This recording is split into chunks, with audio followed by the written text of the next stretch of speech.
live from my underground bunker in Chicago.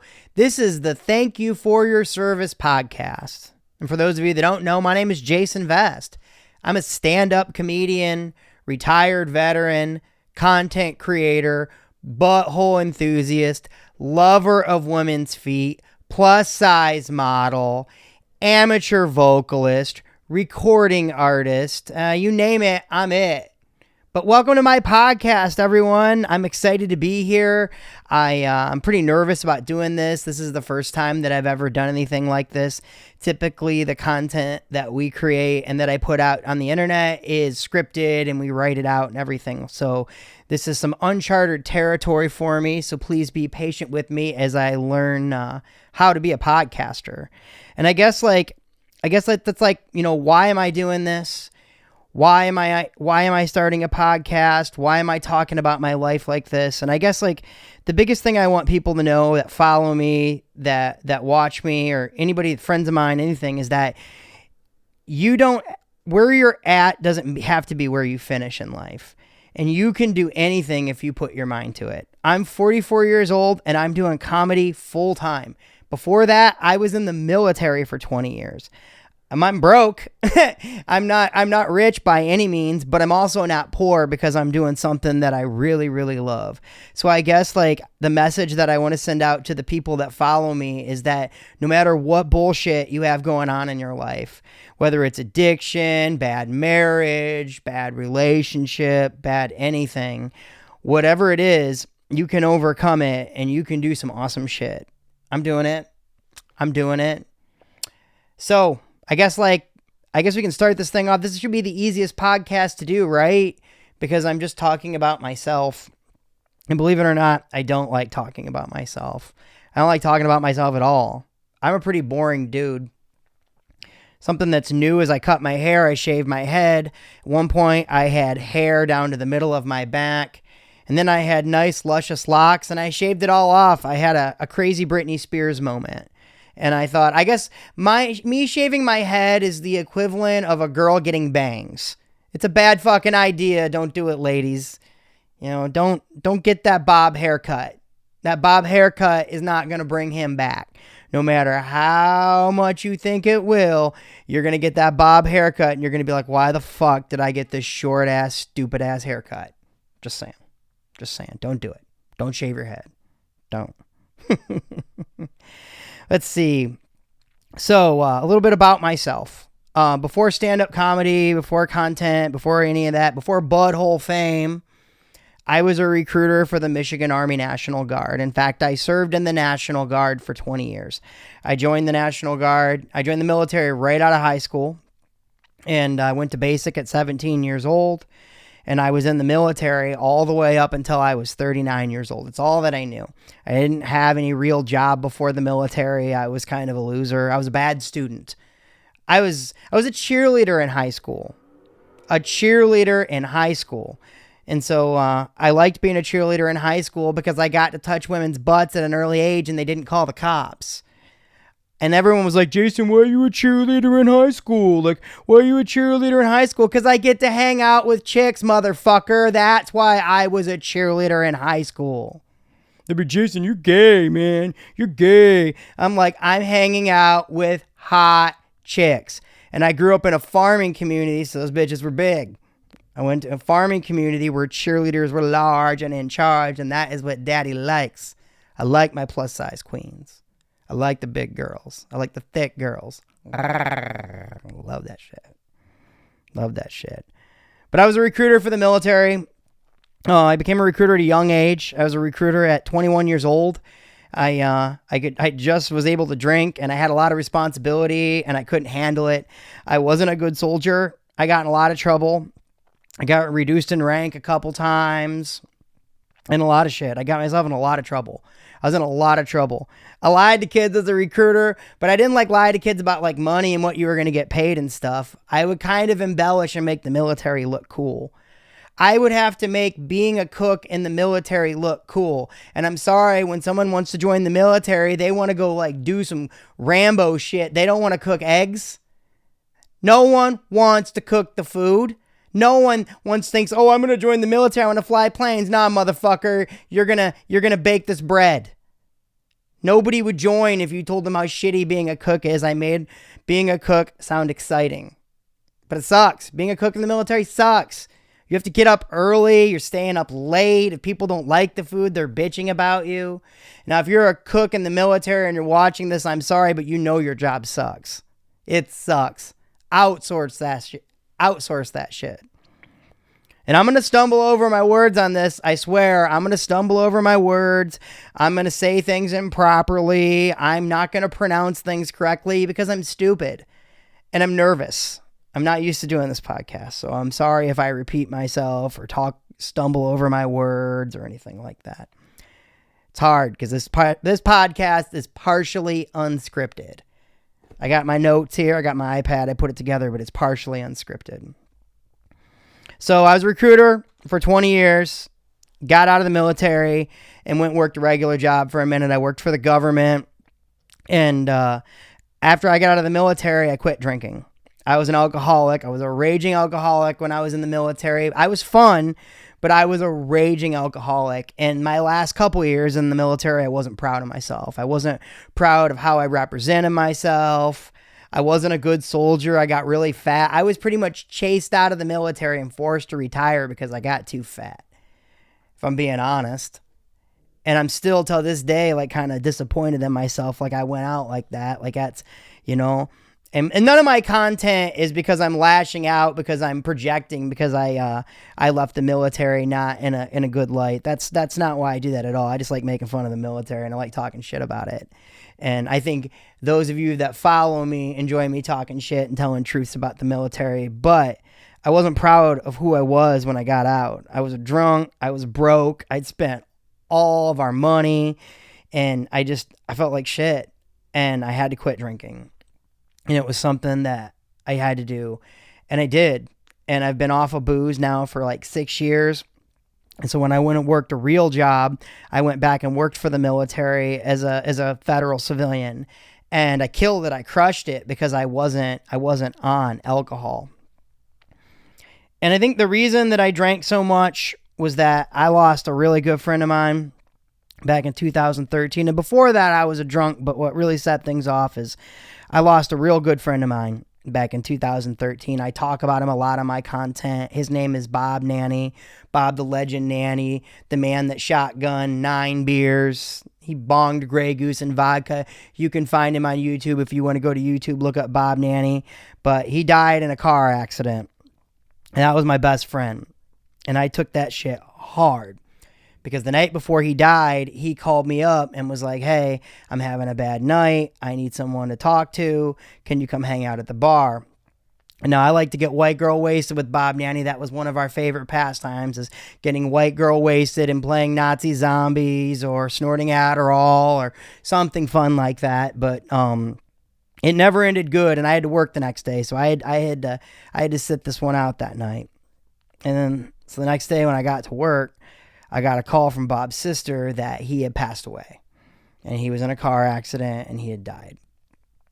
And I carried that bullshit with me for a long time. And I blame myself because I couldn't be there for my friend that had my back when we were overseas. I was scared when we were overseas, and he always had my back. And I miss him. And I carried that shit for a long ass time. And it took me some dark places. It made me act in a way that, you know, I'm not proud of. But I quit drinking. And I kind of got help. And I'm still getting help. You know, it's not over. I'm still getting help. I'm still going through it. I would be lying to you guys if I'd say that I'm not in therapy and still dealing with it, and still dealing with bullshit from the past. But that's what we do, you know? We deal with shit. Because if you're not going to deal with it, it's just going to sit there and fester and eat at you. And that's kind of like what it did in my past, is I sat there and I lost my friend, and that bullshit of carrying that guilt it eats at you. And it just, I don't know, keeps you up at night. And I'm getting over that, you know. Almost 10 years later, I'm getting over that. And you guys are helping me. You know, I talk about him in my content, and a lot of you still go follow his Instagram and bring him up. He was a fun dude. He was a fun fucking dude. And everybody's got that guy that they served with that can make you laugh at like the shittiest times, right? Everybody's had that person in their life. Even it doesn't have to be in the military. It can just be anyone. When the shit hits the fan, there's that one dude or girl that can just say something and lighten up the room. And that's Bob Nanny. And since I've started comedy and making content and now podcasting, that's I want to be that. I want to be that person. If you're having a shitty day, you know, my video made you laugh. I like being that to people because I get those messages now, and honestly, that's the only thing that keeps this going sometimes. It's the only thing, because doing comedy fucking sucks. It's hard. It's not easy. When I first started, nobody fucked with me, and nobody really messes with me now. And, you know, there's a big rift between content creators that do stand-up, and there's all this rift with, you know, people don't earn in their keep and everything. And I started making content and got a little bit popular on the internet because no one was booking me on comedy shows. And I had all these ideas, in my head, and no one wanted to listen to them. So I hired a writing coach that just let me say the nastiest, most disgusting shit imaginable and didn't tell me I was stupid. Because when I first started comedy, a lot of people were like, you're too dirty, your ideas are stupid, no one's going to like this shit. And then I hired a coach that just like allowed me to be me and allowed me to like be who I was. And these were group sessions, so it wasn't just like a one-on-one thing. It was just from this comic at the Comedy Store, Jess Singleton, shout out. She doesn't do that stuff anymore, so don't bug her. But that group session just got me around other comedians because I don't hang out with a lot of people. Sometimes I'm socially awkward. Daddy ain't what you see on the screen. Sometimes it's hard for me, man, in public and stuff. So, you know, that class was easy for me to open up because it was on a screen. And, you know, for me, sometimes that's easier. And I was able to express myself and then make content that went viral, and I just never stopped, and I just kept going. And then one day I saw this flyer for a butthole contest in Lansing, Michigan. I thought it was a joke. I made a video that said, hey, I want to host this butthole contest, and 600 people called Deja Vu Showgirls in Lansing, Michigan. Shout out Deja Vu Showgirls, the homies, and asked that I be the host of the prettiest butthole in Michigan competition. And they hired me. And I made content for the prettiest butthole in Michigan competition, and over 11 million views later, 600 people showed up from 6 different states this last May to watch people compete for the title of the prettiest butthole in Michigan. What I thought was funny is most of those were dudes. A lot of them were dudes.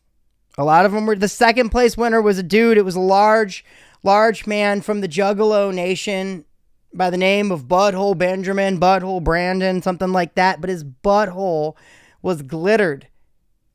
And it's the first time being around the Juggalos. That was the first time being around the Juggalos. I'd never hung around, ICP fans or anything. Violent J started following me on Instagram. I thought that was really, really cool. I'd never listened to ICP before until recently. But a Juggalo came in second place. And I thought that was badass. I did. But the first place winner of the prettiest butthole in Michigan competition wasn't even from Michigan at all. She from Nebraska. That woman drove 16 hours to show us her Nebraska Cornhusker butthole, and it was a thing of beauty. Her balloon knot was tattooed. It was tattooed. It had a tattoo of the Kraken around it. It had little snakes coming out of her butthole. It was a work of art. Her butthole was a work of art. This woman had tattooed her butthole. And she deserved to win the title. She drove 16 hours. She won $1,000. I'm proud of Miss Anna. Shout out Miss Anna, the winner of the prettiest butthole in Michigan competition. But I'm going to tell you what, girl. There's some people coming for the 2024 title. And that's something I have to look forward to. I have something to look forward to. I'm thankful that I have stuff to look forward to from the internet and from followers, and that I'm going to be the host of the 2024 Prettiest Butthole in Michigan competition. I'm excited about that. I can't wait to be the director of Butthole Affairs in Lansing, Michigan for Deja Vu Showgirls. I can't wait. I can't wait. That excites me. I'm getting pumped up for that. Getting ready to go out on tour. I got a show this Friday in Chicago. Then we're going to Bettendorf, Iowa. Then Cody, Wyoming. It's my first time going out on tour. I'm opening up for a cool headliner friend of mine, Mike Ball. I'm pretty excited about that. It's my first time doing something like that. I'm excited. I get to hang out with my friends. I'm going to get to make content. Probably going to record an episode of Thank You for Your Service from the road. That'll be kind of cool. Look forward to that. And I'm sorry if this episode, isn't super exciting. I'm not talking about the things that happened in my butthole in Mississippi, but we'll get there. We'll get there to these Mississippi Waffle House stories because, well, lots of things happened in my butthole in Picayune, Mississippi, and that's why I was in Picayune, Mississippi, is because things happen to buttholes down there. Things go in and out of the anus in Picayune, Mississippi on a regular basis, and that's one of the greatest things about the Dirty South. In fact, they don't call it the Dirty South for a reason. They do not call it the Dirty South for a reason, because it's nasty, and that's why I was there. Some stuff happened to my butthole in the parking lot of the Dollar General in Carriere, Mississippi. We're going to get to those stories, too. There's a lot of stories about the Dollar General. That Dollar General in Carriere, Mississippi is wild. And I know I'm probably not pronouncing Carriere, but some shit happened to my derriere in Carriere, and Daddy trying to get back. You heard? I miss Mississippi. A lot of things happened to my butthole in Biloxi. A lot of things happened, and we're going to get there. We're going to talk about Biloxi. We're going to cover the whole thing about Mississippi. We'll get there, man. We will. This isn't going to be all just about buttholes.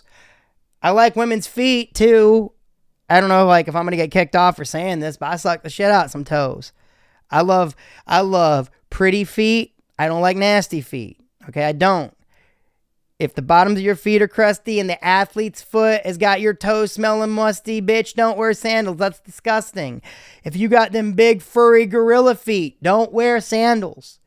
If you got them big ass paws where you're getting double charged for pedicures, bitch, your feet are too big. We don't want to see them long ass toes. Okay? Unless you like long toes. All right? I don't like long toes. I like short, stubby, like sausage type toes. I do. My celebrity foot crush is Bebe Rexha. I just watched the VMAs last night. Everyone's talking about Justin Timberlake. Everyone's talking about P. Diddy. I don't give a shit about P. Diddy. I don't give a shit about Justin Timberlake, whatever the hell his name is. Hey, Justin Timberlake, why don't you act like you give a shit at the VMAs? For anyone that saw the VMAs, Justin Timberlake's up there with NSYNC like, I just want to go home. Meanwhile, the winner of the VMAs is Bebe Rexha's dress. Her ass was cheeked out in that dress. She had a cheeked out dress. Bebe Rexha has an amazing ass, and her dress was cheeked out for the world to see. That was the best thing about the VMAs. I want Bebe Rexha to sit on my face and crush my nose like the ocean did that submarine. That's what I want. I know for those of you watching, or didn't probably expect this, but that's what I have to say. I love women's feet. I love women's feet so much. I got kicked off of TikTok for making fun of Jessica Simpson's feet.